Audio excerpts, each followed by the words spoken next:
Gracias. Gracias. ¿Puede ver mi pantalla ya? ¿Sí?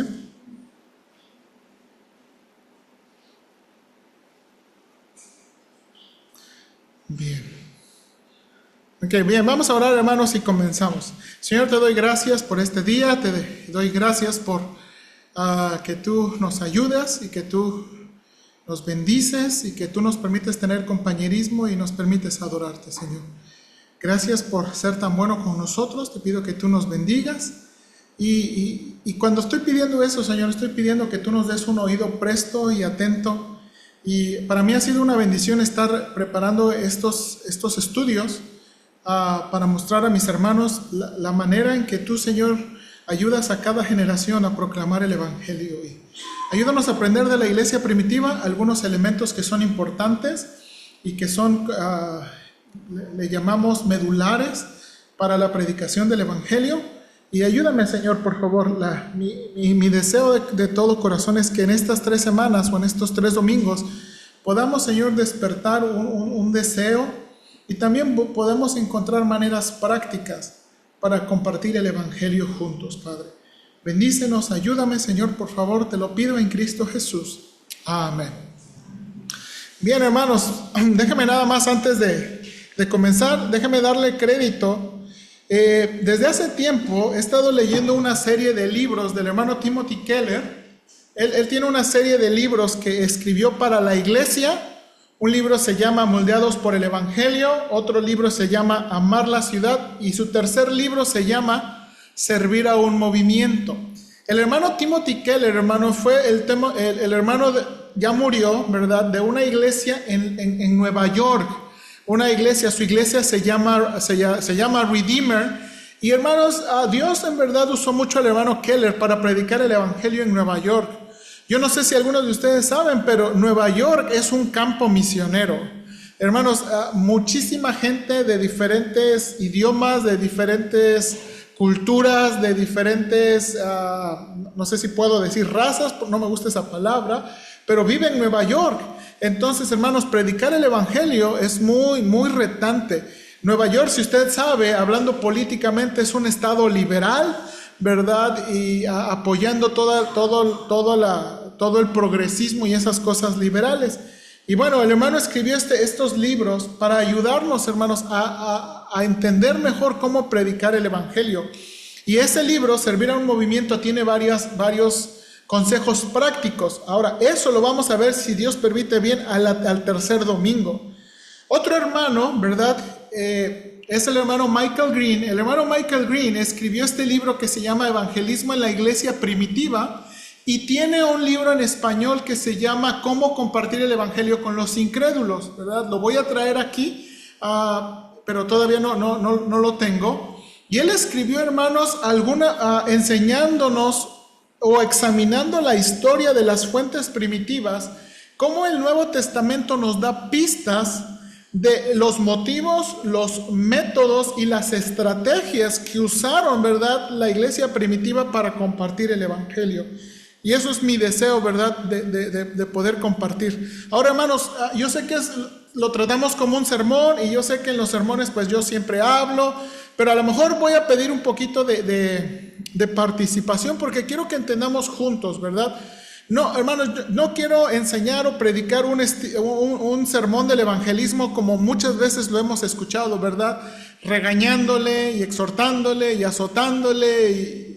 Esa no es mi intención. Mi intención es que juntos seamos motivados para ver cómo compartir el evangelio. Ahora, hermanos, déjenme comenzar con esto todavía como introducción. La palabra evangelismo. Cuando usted piensa en la palabra evangelismo, ¿en qué piensa? Las buenas nuevas. Pero más hablando de la palabra evangelismo es ¿qué? ¿Qué es evangelizar? ¿Qué es evangelismo? ¿Qué es participar en el evangelismo? Compartir. Ok, hermana Amanda, ¿Josías? Salir a tocar puertas. Ok, llevar la palabra de Dios, hermano Juan. Ok, predicar el mensaje de salvación. Bien. Ahora, hermanos, en nuestros días, ¿verdad? Creo que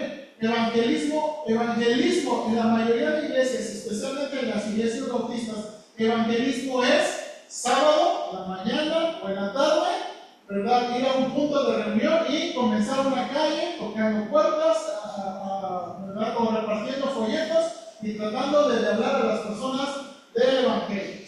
¿Sí o no? La mayoría de iglesias bautistas, cuando hablamos del evangelio, cuando hablamos del evangelismo, esa es como la idea. Otra de nuevo, ahora, ¿eso es evangelizar? Sí, pero no es la única manera y no es el único método. ¿Aaron? Yo lo veo también más el lado de que tiene que ser una relación constante. ¿Ok? Ahí vamos, y sí, ya ahí vamos. Ahora, hermanos, por ejemplo, parte también del evangelismo, yo no sé si se ha dado cuenta, pero parte también crucial del evangelismo en las iglesias modernas es evangelismos donde compartimos tratados, ¿sí o no? Tenemos diferentes tipos de folletos. Por ejemplo, si usted ve ahí en el recibidor, tenemos folletos que nos regalaron de unos chips que se llaman Dios es amor. Eso es lo que regularmente también, ¿verdad? Regularmente recibimos literatura que son el Evangelio de Juan, la carta a los romanos. Y hermanos, esa tarea de evangelizar, usamos folletos, ¿verdad?, que regalamos a las personas. ¿Para qué? Para compartir el Evangelio, ¿verdad? Ahora, los inconversos que nos ven a nosotros, muchas veces ellos tienen diferentes opiniones de nosotros, de lo que estamos haciendo. Me acuerdo del hermano Cruz y yo fuimos, ¿se acuerda? Estábamos platicando con una abogada y el hermano Cruz le regaló un folleto. ¿Y qué le dijo a la abogada, hermano Cruz? Propaganda. Dijo, me están dejando propaganda, proselitismo. Y hermano, a veces hasta es chistoso. No sé si usted le ha tocado, pero cuando a veces las iglesias salen al evangelismo, van, no hay nadie en la puerta y está, ¿verdad? Una promoción de sushi, una promoción de pizza y hay un folleto del evangelismo, ¿verdad? No pone romanos, ¿sabes? Y bueno, ahora hermanos, lo que quiero que usted piense es, la palabra evangelismo viene del verbo evangelio, del sustantivo evangelio, y del verbo evangelizar. El verbo en griego es evangelizo y la idea es la proclamación de las buenas nuevas. En el sentido etimológico, esta palabra buenas nuevas o proclamar buenas nuevas se utilizaba de diferentes maneras. Una de ellas es cuando los reyes o cuando los emperadores, ¿verdad?, vencían a un pueblo, ellos venían y lo anunciaban, proclamaban las buenas nuevas, proclamaban las buenas noticias, ¿verdad? Ahora, esta palabra no es una palabra común en el Antiguo Testamento. De hecho, en el Antiguo Testamento, esta palabra aparece solamente en el libro de Isaías, ¿ok? Cuando tradujeron la Biblia del hebreo al griego, esta palabra aparece en Isaías como la proclamación de las buenas nuevas. Ahora, hermanos, en la Biblia, ¿verdad?, y en el Evangelio de Marcos, es el evangelio, hermanos, donde vemos un poquito más que la predicación y la proclamación del evangelio es la proclamación de qué. Cuando predicaban el evangelio, ¿predicaban de qué? De Cristo. Exactamente, hermanos. Predicar el evangelio se convirtió en predicar la persona de Cristo. ¿Ok? Cuando se hablaba de evangelizar, ¿verdad?, de la iglesia primitiva, era compartir acerca de una persona, ¿ok? Acerca de una persona. Proclamar el evangelio era la predicación de una persona que había nacido, que había vivido, que había muerto y que había resucitado, hermanos, ¿verdad? Entonces, la predicación del evangelio llegó a ser la predicación de una persona, de su persona, su vida, su obra. Eso llegó a ser el evangelio. Ahora, hermanos, quiero enseñarle, ¿verdad?, que Dios, hermanos, ayuda siempre a cada generación. Dios ayuda siempre a cada generación con diferentes cosas para que se pueda predicar el evangelio. Entonces, quiero enseñarle lo que nos comparte el hermano Michael Green. La mayoría de esto es del hermano Michael Green, sobre algunas ventajas y ayudas y algunos obstáculos que enfrentó la iglesia primitiva al compartir el evangelio. Entonces, déjeme comenzar con esto. Hermanos, una de las primeras ayudas y ventajas que tuvo la iglesia primitiva para predicar el evangelio y hablar de la persona y la obra de Cristo fue la Pax Romana, ¿ok? La Pax Romana. Hermanos, el Imperio Romano, ¿verdad?, consiguió unificar una gran parte, ¿verdad?, de lugares y gobernar bajo varios lugares a través del ejército, ¿ok? Lo que tenemos ahí en la diapositiva es este emperador que probablemente se considera como el primer emperador de Roma, grande de Roma, Cayo Julio César Augusto. También, hermanos, se le conoce como César Augusto Octaviano. ¿Se acuerdan que le echábamos carrilla al pastor Tabo? Este era el primer emperador. Hermanos, este es el primer emperador que logró unificar, ¿verdad?, el imperio y darle estabilidad y traer lo que le llamaron la paz romana. Tácito, uno de los historiadores antiguos, describe esto que está ahí en su diapositiva. Su imperio estaba resguardado por el mar Océano o por remotos ríos. Las regiones, las provincias, las flotas, todo estaba estrechamente unido. El derecho reinaba entre los ciudadanos, la sumisión entre los aliados, la propia ciudad había sido magníficamente embellecida. En bien pocos casos se había empleado la fuerza y por ello, por garantizar los demás la paz. Hermanos, el mundo de la iglesia primitiva, ¿verdad?, aunque había conflictos políticos, realmente les tocó vivir un tiempo de paz, ¿ok? Les tocó vivir un tiempo de paz. Ahora, como mencioné, hermanos, la mayoría, lo que hizo el Imperio Romano para mantener esa paz y para mantener el gobierno, lo hizo a través de los soldados, ¿ok? Es por eso, hermanos, que vemos, los soldados en el Nuevo Testamento son comunes. No sé si se ha dado cuenta, cuando leemos en las páginas del Nuevo Testamento encontramos a los soldados y en los regimientos de soldados, que es muy común. Por ejemplo, tengo Lucas 7:1. ¿Se acuerda? Dice, después que hubo terminado todas las palabras al pueblo que le oía, entró en Capernaum y el siervo de un centurión, a quien quería mucho, estaba enfermo y a punto de morir. Cuando el centurión oyó hablar de Jesús, le envió unos ancianos de los judíos rogándole que viniese y sanase a su siervo. Ahora, hermanos, un centurión era un capitán. Algunos creen que de 100 soldados, pero la realidad es que no siempre todos los centuriones comandaban a 100 soldados. O sea, regularmente eran 80, 90 soldados más o menos. Y después, hermanos, ¿verdad? Los regimientos se iban de 100 y luego el siguiente regimiento era de 400 y luego, ¿verdad?, las órdenes más grandes.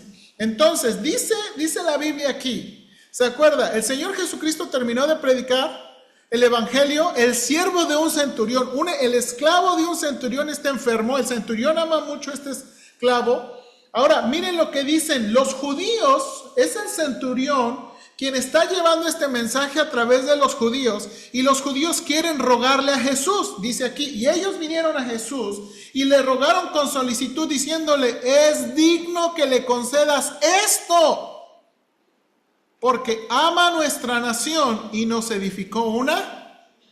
Ok, hermanos, bueno, eso nos dice algo del centurión romano. Hermanos, para poder construir una sinagoga, ¿qué se necesitaba?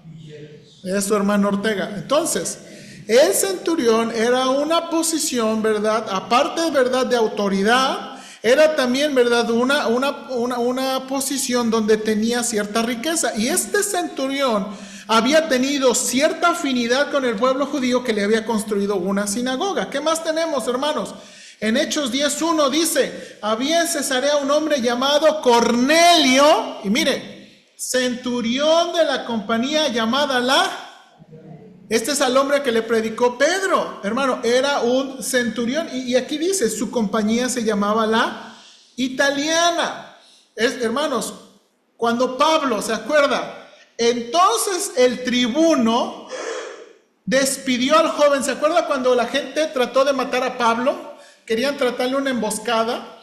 Bueno, el tribuno, hermanos, un tribuno, o la palabra que se utiliza ahí, era el comandante de la legión. El centurión era el comandante de verdad de 80 a 100 soldados, pero el tribuno llegaba a veces a ser un comandante de 400 soldados. ¿Ok? Entonces dice aquí, el tribuno despidió al joven, mandándole que a nadie dijese nada, que había dado aviso a esto, y llamaron a 2 centuriones. ¿Ok? ¿Están llamando a cuántos?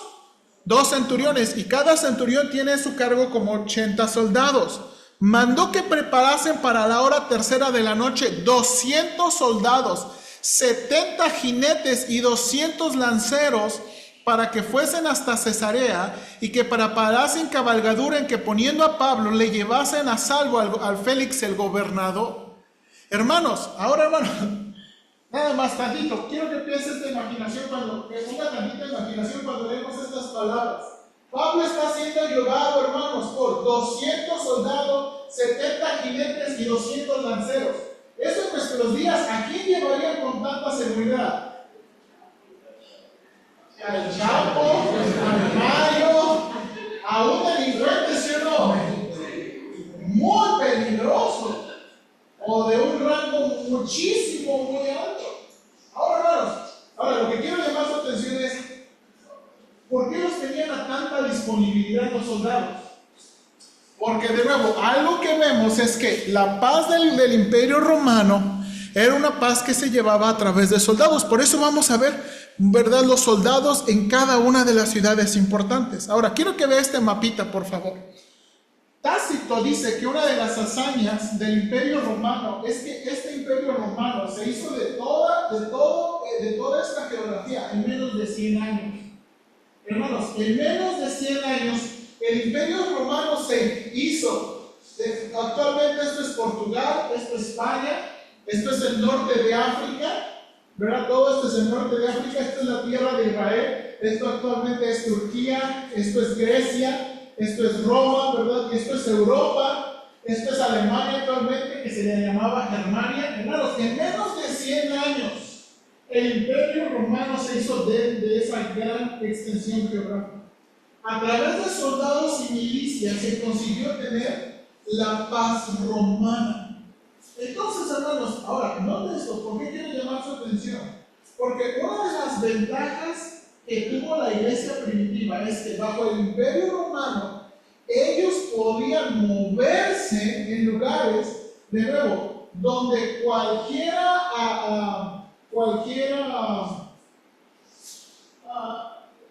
insurrección o batalla o guerra civil iba a ser, hermanos, controlada por el ejército romano. ¿Ok? Ahora, junto con eso, otra de las cosas que la iglesia primitiva, ¿verdad?, tenía, o una de las ventajas que la iglesia primitiva tenía, fueron los caminos romanos. Hermanos, hasta se hacen burla de esto, ¿verdad? Los romanos, hermanos, construyeron caminos que todavía persisten. Y dice la broma, y después vinieron los ingenieros. Hermanos, los romanos tenían un sistema de construcción de caminos, ¿verdad? De nuevo, muy bien hecho. Y los caminos realmente duraban mucho. Ahora, hermanos, los caminos romanos facilitaban varias cosas. Primero, que el ejército pudiera moverse más ágilmente, ¿verdad? También que el correo pudiese moverse más ágilmente. Y también, hermanos, todos los que comerciaban y todos los que iban a vender y comprar pudieran pasar por los caminos romanos. Ahora, hermanos, cualquier persona podía transitar por los caminos romanos. Había una pequeña cuota, ¿verdad? Si uno nada más caminaba por pie, había una pequeña cuota, pero que era accesible a todas las personas para transitar por los caminos romanos. Ahora, si usted llevaba mercancía que quería vender, bueno, ahí sí usted iba a tener que pagar un impuesto, ¿verdad? Era taxes, ¿verdad? Hablábamos, ¿verdad? Iba a tener que pagar un impuesto. Pero si usted no llevaba nada para comerciar, para vender, usted podía, ¿verdad?, transitar libremente con una cuota muy módica. Hermanos, uno de los vestigios arqueológicos, ¿de qué tanta utilidad eran esos campos? Bueno, hay una inscripción, ¿verdad?, que se halla en Asia Menor, ¿verdad?, en la tumba de un comerciante. Este comerciante registra que viajó a Roma no menos de 72 veces. Siempre que no trajera mercancías, no tenía que pagar derechos de aduanas, aunque un pequeño impuesto, sí se pagaba un pequeño impuesto por el uso de la vía. Entonces, hermanos, la gente podía ir sobre esta. Ahora, otra siguiente, una de las ventajas que tuvo la iglesia primitiva, y que lo vemos, hermanos, es el poder enviar cartas. Hermanos, el cursus publicus era el correos romano, ¿verdad? Así como el correo de México, ¿verdad? Bueno, este era el correo. Y el correo, hermanos, romano tenía ciertas bases. Así como, ¿verdad?, nosotros tenemos oficinas postales, ellos tenían diferentes oficinas postales. Y las oficinas postales se construían en los trechos que, ¿verdad?, las carretas y los caballos pudieran avanzar. Algunos han estudiado y dicen que aproximadamente la ruta de alguien que trabajaba en el correo público se extendía más o menos a 80 kilómetros. Entonces, de un lugar a otro, de una oficina a otra, perdón que le llamo oficina, pero no sé si ¿verdad? De un lugar a otro, más o menos había 80 kilómetros, ¿verdad?, que era el transcurso de un día.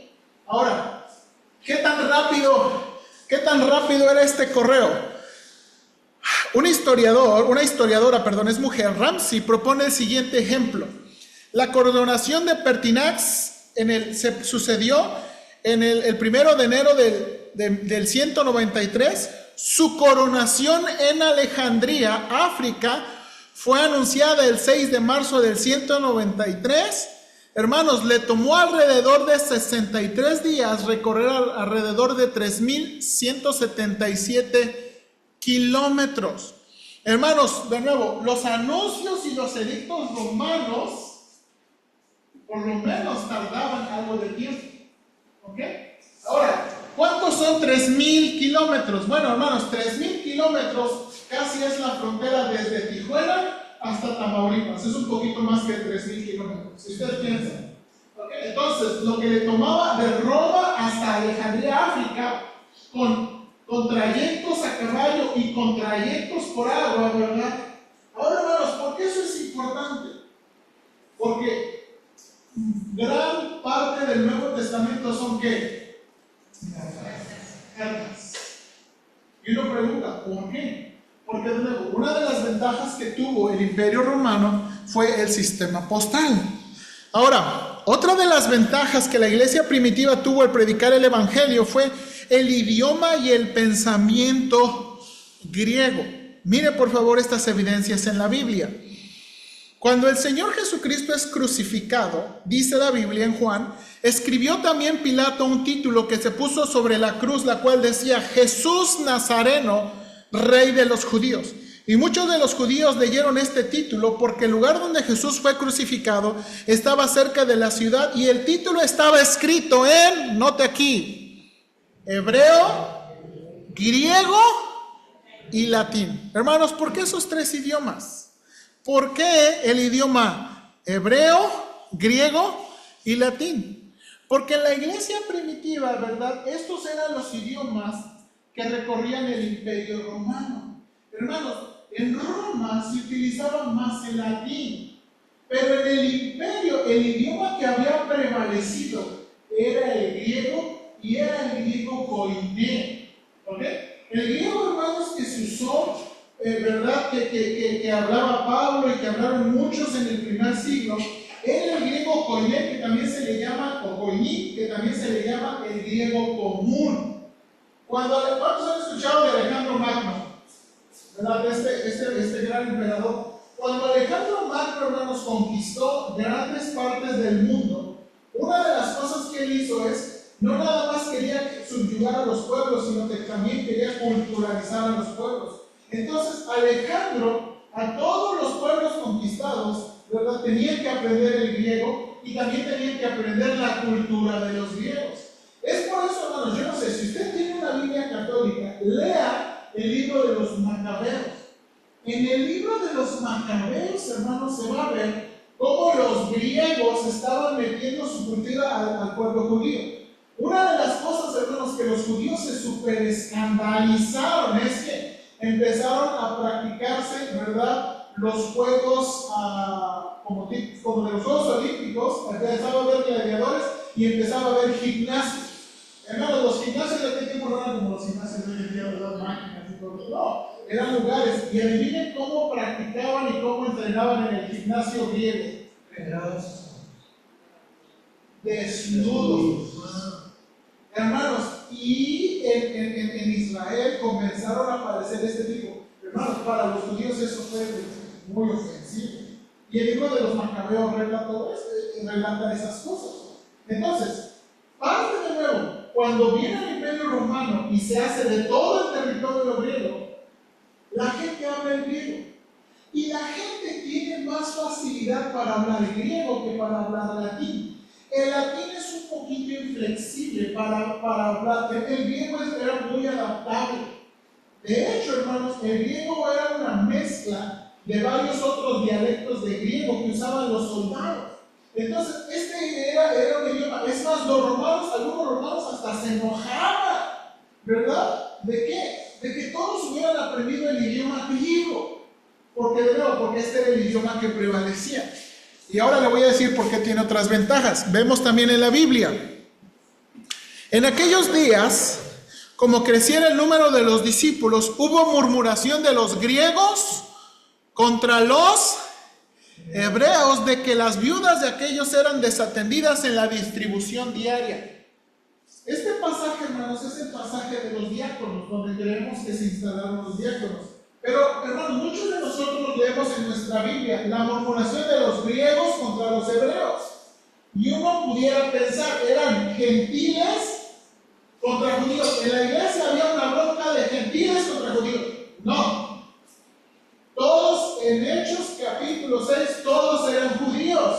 Solamente que a los que su idioma materno era el griego, se les llamaba helenistas. Eran judíos, pero el idioma de su corazón y el idioma materno era el griego. Entonces, esto es lo que pasó. Entonces, en la iglesia, aunque todos eran judíos, comenzó a haber esta división de, hey, están dando preferencia a los que hablan arameo y hebreo, y los que hablan griego. Y esto es lo que pasó. No era, hermanos, por favor, no piensen que aquí eran gentiles contra judíos. Todavía el evangelio no había sido predicado a los gentiles. Aquí todos eran judíos, pero había algunos que hablaban mayormente griego. ¿Dónde vemos también este asunto del griego? Hermanos, ¿se acuerda cuando quieren apedrear a Pablo? El centurión le dice, pero había entre ellos unos varones de Chipre y de Cirene, los cuales cuando entraron en Antioquía, este es otro pasaje, también hablaron a los griegos helenistas anunciando el evangelio del Señor Jesús. Este es el pasaje que quiero.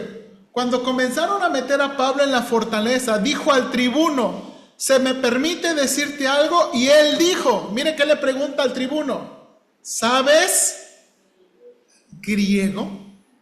¿Por qué? Porque había confundido a Pablo como con un incitador rebelde de África.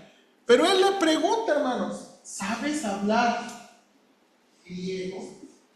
Hermanos, déjenme regresar por un minuto a este mapita. Aunque usted no lo crea, una de las barreras más fuertes para el evangelio es el idioma. Una de las barreras más grandes que existe para el evangelio es el idioma. Una de las ventajas que tuvo la iglesia primitiva es que, aunque el imperio romano era muy extenso, había un idioma predominante. Entonces, aunque uno fuera a diferentes países, había una manera de predicar el evangelio a través de ¿qué? Del griego.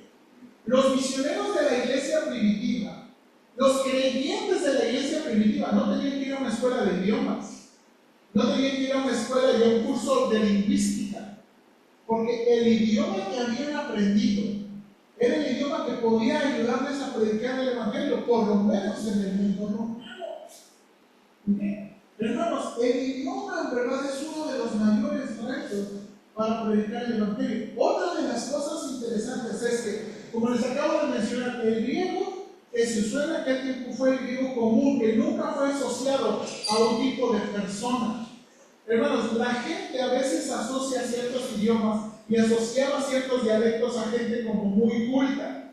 Por ejemplo, hermanos, aunque usted no lo alcanza a ver, pero Lucas escribió sus primeros 4 versículos en griego clásico, en un griego, hermanos, alto, que no lo vemos en la traducción. Hasta que uno aprende el idioma, uno se da cuenta que los primeros 4 versículos de Lucas son versículos difíciles. Pero de ahí en adelante escribió todo el evangelio en el griego común. Hermanos, Lucas era un médico culto, y él hubiera podido escribir todo su evangelio y el libro de Hechos en un griego culto, pero él decidió escribir un griego común. Ahora, ¿por qué, hermanos? Eso, el griego koiné, lo usaban los esclavos, lo usaban los comerciantes, lo usaban los soldados. No había, hermanos, una resistencia, ¿verdad?, para aquellos que hablaban otro idioma. Y entonces eso le dio una gran ventaja a la iglesia primitiva para predicar el evangelio. ¿Ok? Ahora, otra de las cosas, hermanos, ¿qué ventajas? O bueno, y a lo mejor usted va a decir que no era una ventaja, pero ¿qué otra cosa? El pensamiento griego. Esa foto que tengo ahí es de un hombre que se llama Homero. Hermanos, los poetas eran los teólogos de la época, y el pueblo llano derivaba su concepción de los dioses y sus actividades de las sagas homéricas. Hermanos, los griegos y los poetas griegos inventaron lo que se llamaban mitos. ¿Se acuerdan? Los mitos, hermanos, eran la explicación para las cosas sobrenaturales o que no se podían explicar en aquel momento. Y entonces, hermanos, en el mundo griego, en la influencia griega, estos poetas y esta gente, ¿verdad?, empezaba a concebir a los dioses de la manera en que se les presentaban. Pero llegaron 2 hombres que a lo mejor usted conoce, Platón y Aristóteles, ¿verdad? Platón y Aristóteles. Estos 2 hombres griegos, aunque usted no lo crea, ellos fundaron una escuela que se llamaba de los sofistas. Y ellos, hermanos, predicaban y enseñaban en contra de los mitos griegos. Hermanos, yo no creo personalmente que ellos fueron creyentes, pero ellos comenzaron a predicar y a enseñar sobre el monoteísmo. ¿Qué es monoteísmo, hermanos? Un solo Dios. Hermanos, los discípulos de Platón y Aristóteles se les conoce como sofistas. Y los sofistas iban por las ciudades, ¿verdad?, burlándose de los otros griegos, burlándose de los dioses paganos y enseñando, ¿verdad?, las enseñanzas. Ahora, Platón y Aristóteles sí creían que había un Dios, pero su problema fue este. El Dios de ellos no era un Dios que se podía conocer personalmente. El Dios de Platón y Aristóteles no era un Dios cercano, no era un Dios personal. Ellos, hermanos, a veces concebían a Dios como la energía y fuerza sustentadora. Dijeron, sí existe una fuerza, sí existe una energía, sí existe algo, pero ¿quién es? ¿Cómo se llama? ¿Lo podemos conocer? No. Ahora, esto de nuevo le digo, esta fue parte interesante. Ahora, ¿por qué fue una ventaja de la iglesia primitiva? Porque la iglesia, ¿verdad?, primitiva creía en un solo Dios, un solo Dios. Como le dije, hermanos, esta foto, ¿verdad?, era de las escuelas griegas donde había sofistas, donde la gente se encargaba de discutir y de argumentar y cosas estas. Entonces, hermanos, esa fue una de las ventajas. Ahora, otra de las ventajas, y a lo mejor usted no va a pensar que son ventajas, pero se le daba libertad religiosa en el mundo romano. ¿Ok? En el mundo romano, ¿verdad?, había algunos dioses predilectos de la sociedad. Por ejemplo, aquí en la foto tenemos a la diosa Cibeles y al dios Dionisio, ¿verdad? Dionisio, hermanos, es el dios del vino. ¿Ok? Y había gente que adoraba a esta diosa y había gente que adoraba también tenemos los otros dioses egipcios que son, ¿verdad? Isis, Osiris y déjeme, el otro no me acuerdo, y el otro era Serapis, ¿ok? Y estos eran los dioses de las principales sectas y religiones que se creían en el mundo romano. Ahora, había cierta libertad, ¿ok? El mundo romano daba cierta libertad a ese asunto de la adoración. ¿Por qué, hermanos? Y aquí hay algo muy interesante. El tener una religión en el mundo romano a veces no significaba nada. Tener una creencia en el mundo romano a veces no significaba nada. A veces sí significaba algo. Y ahorita le voy a decir por qué hubo un gran obstáculo con el mundo, con el evangelio de la iglesia primitiva. Ahora, otra cosa más, hermanos, y aquí entramos. La religión judía fue una de las ventajas para el evangelio. Hermanos, los judíos estaban esparcidos en todo el mundo romano. Los judíos estaban esparcidos en todo el mundo romano. Mire por favor la pista que nos da el libro de Hechos. Moraban entonces en Jerusalén judíos, varones piadosos, y mire esa frase, de todas las naciones bajo el cielo. Y hecho este estruendo, se juntó a la multitud y estaban confusos porque cada uno le oía hablar en su propia lengua y estaban atónitos y maravillados diciendo, mirad, ¿no son galileos todos estos que hablan? ¿Cómo pues les oímos nosotros hablar cada uno en nuestra lengua en la que hemos nacido? Y empieza a mencionar partos, elamitas, Mesopotamia, Judea, Capadocia. Hermanos, todo lo que menciona el libro de Hechos es esto. Hermanos, en el día del Pentecostés había judíos y prosélitos judíos, la mayoría judíos de todas esas partes del mundo. Esto es lo que está narrando Hechos capítulo 2. Había de Partia, Media, Elam, esto es Irak hoy en día, hermanos. Mesopotamia, Capadocia, Ponto, esta es la parte del norte de Turquía, Panfilia, Frigia, Asia, Arabia. Hermanos, había árabes, había judíos de Arabia, Egipto, las regiones más allá de Cirene, Creta, Roma. Hermanos, los judíos de las diversas partes del imperio romano se habían congregado en Jerusalén, ¿para qué? Para poder celebrar la fiesta. Ahora usted sabe que no cualquiera podía pagar un viaje de este tipo, ¿sí no? No cualquier persona podía pagar un viaje de este tipo. Pero en el libro de Hechos, hermanos, nos da una pista que los judíos estaban esparcidos alrededor del imperio romano. Hermanos, los judíos eran un grupo, ¿verdad? No nada más étnico, sino también religioso, que estaba esparcido alrededor del imperio romano. Ahora uno pensará, ¿cómo es eso una ventaja para el evangelio? ¿O cómo eso fue una ventaja para el evangelio? Hermanos, ¿qué hacía Pablo? ¿Cuál fue el método de Pablo para predicar el evangelio? Iba a las sinagogas. ¿Por qué? Porque había sinagogas. Y donde no había sinagoga, ¿qué había? Bueno, eso fue otro método. Pero ¿se acuerda? Si los judíos no tenían suficiente dinero para construir una sinagoga, se reunían en un lugar particular. Por eso vemos que gente se reunía en el tiempo de la oración alrededor de un río. Eran judíos que se congregaban, de nuevo, no en una sinagoga, porque tal vez no había ni dinero suficiente, ni había un anciano para la sinagoga, y había, por ejemplo, y esto es lo que vemos de Pablo. Entonces, eso, hermanos, fue una ventaja. Ahora, hermanos, los judíos hacían discípulos. ¿Sabía eso? Los judíos hacían discípulos. Hay una frase, el Señor Jesucristo dijo estas palabras: ay de vosotros, escribas y fariseos hipócritas, porque recorréis mar y tierra para hacer un prosélito, y una vez hecho le hacéis 2 veces más hijo del infierno que vosotros.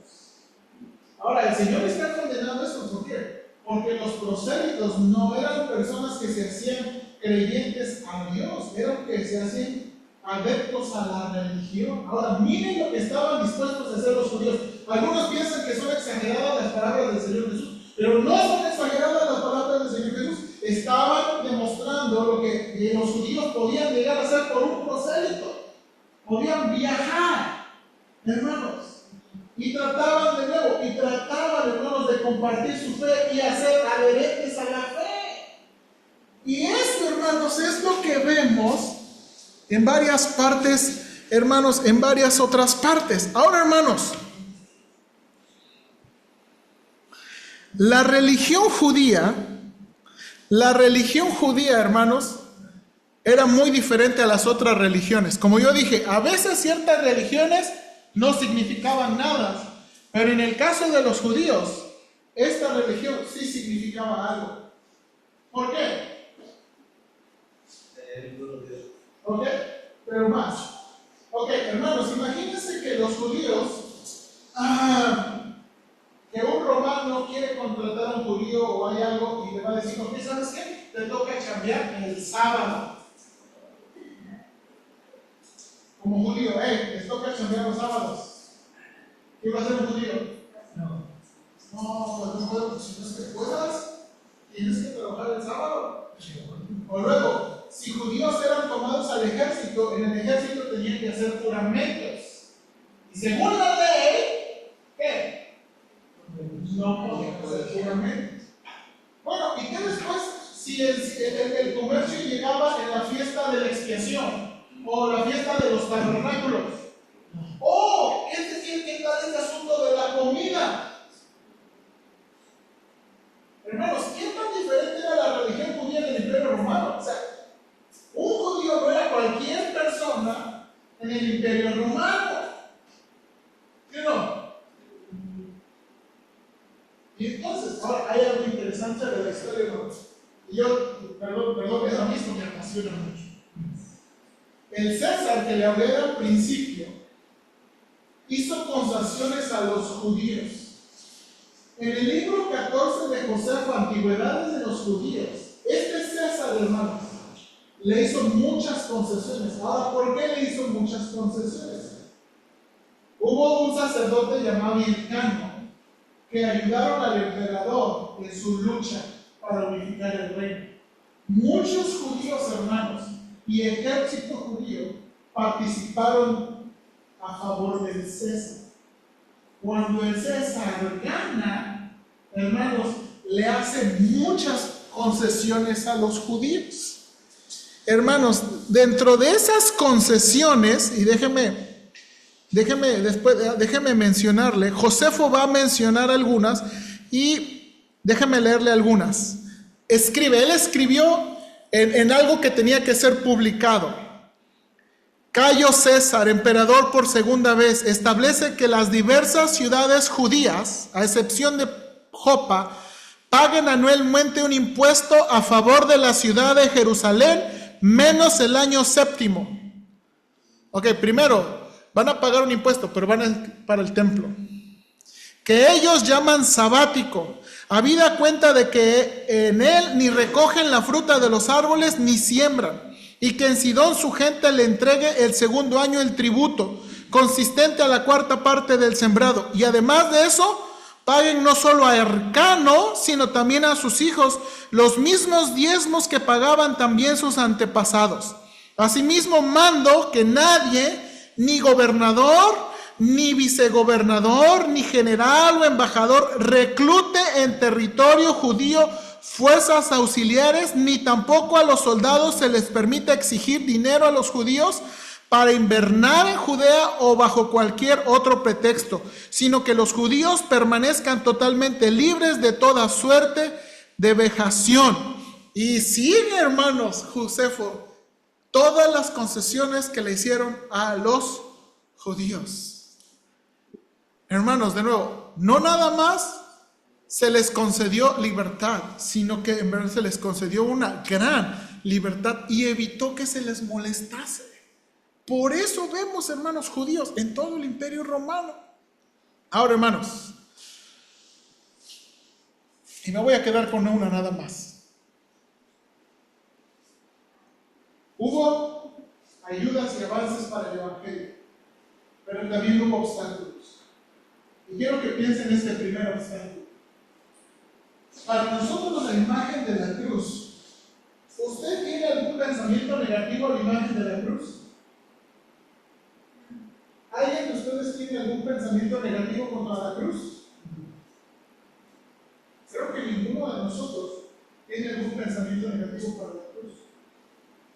Pero un judío, hermanos, para nosotros Jesús es nuestro héroe, nuestro Señor, y dio su vida por nosotros.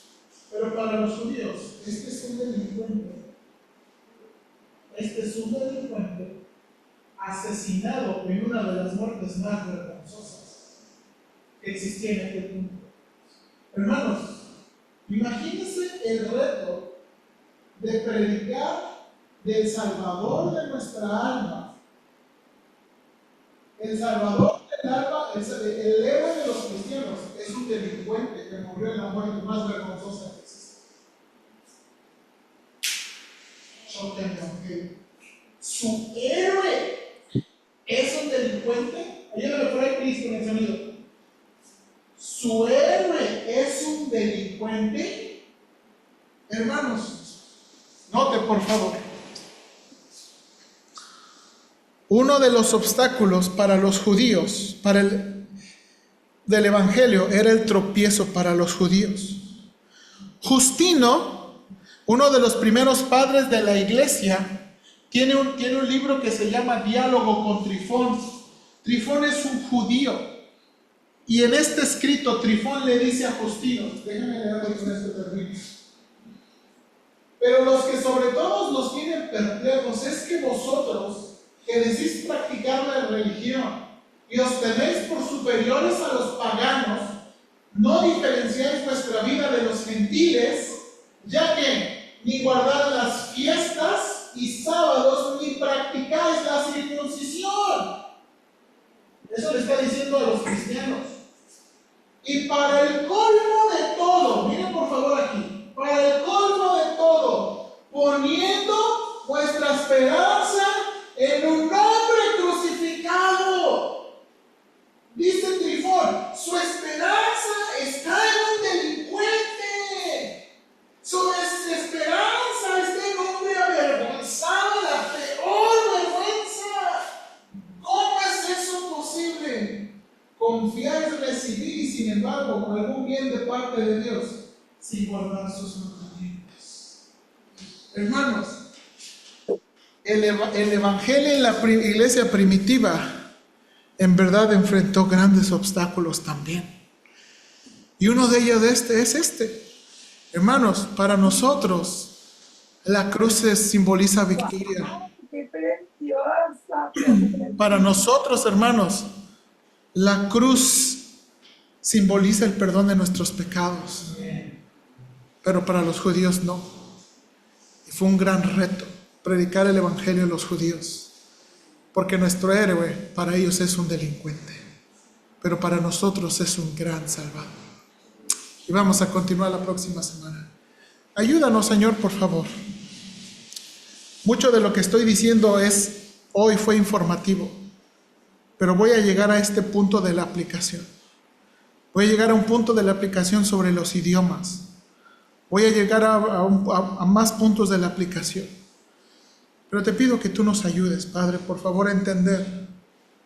Mi deseo es que nos ayudes a entender que tú ayudas a cada generación con ventajas y desventajas para predicar el Evangelio. Señor, nuestro héroe es el Cristo crucificado. Los judíos no nada más lo entendieron. Satanás también puso un velo en el mundo. Y la gente no entiende que Jesús murió para poder tener el perdón de nuestros pecados, para reconciliarnos con el Padre, para darnos completa aceptación sin tener que hacer nada. En ese diálogo con Trifón, él no podía entender cómo el hombre iba a poder agradar a Dios sin guardar la ley, sin guardar las fiestas, sin la adoración del templo, que para aquel tiempo había sido ya destruido. Señor, y se cumplen las palabras que el Señor Jesús le dijo a la samaritana: vendrá la hora que los verdaderos adoradores adorarán al Padre en espíritu y en verdad. Y eso es lo que está pasando aquí. Hoy, Señor, en la General Piña número 38 adoramos a Dios. Y no necesitamos un templo judío, ni necesitamos una religión judía. Nosotros, mexicanos, hemos venido a conocer al Salvador del mundo. Y nos congregamos para adorarle, porque Él nos ha salvado, y porque Él nos ha perdonado, y porque Él nos ha dado el privilegio de ser llamados hijos de Dios. Padre, gracias por el Evangelio que llegó a nuestras puertas. Ayúdanos y de nuevo ayúdame en este tema, por favor, te lo suplico. En Cristo Jesús. Amén.